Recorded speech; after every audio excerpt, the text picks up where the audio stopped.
Saya tak okey. Saya okey.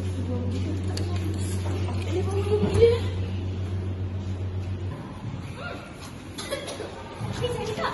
Sebab kamu dulu nak cerita kat kau apa? Ini tak sebenarnya kan.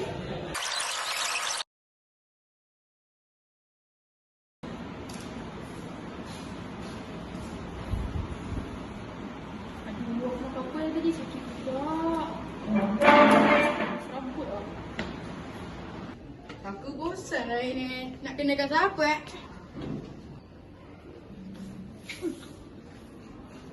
Bagus ni.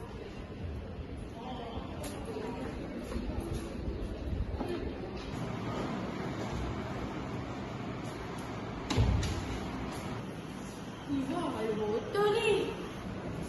Mana ni? Ha. Ish, besar lah. Sampai ni.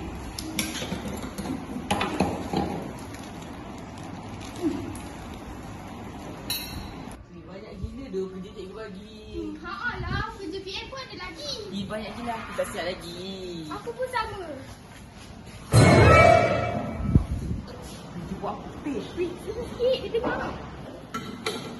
Woi! Weh, belah. Weh, cepatlah. Woi!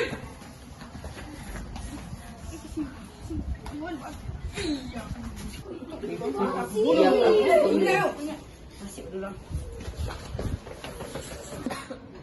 Aduh, sakitnya.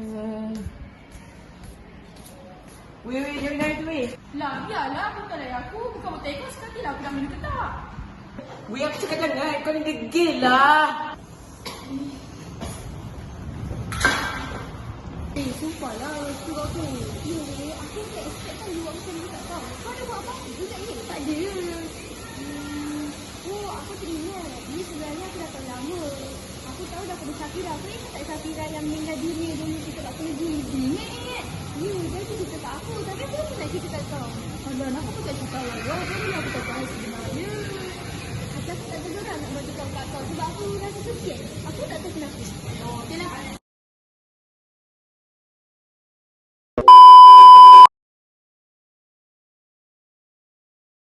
Weh, jangan. Kau ni degil lah. Okey, aku tak tahu kenapa. Okey lah, kan? Ni, saya tak. Lah, biarlah. Ayah aku botol aku. Kerja buat apa tu weh? Diam lah sedih.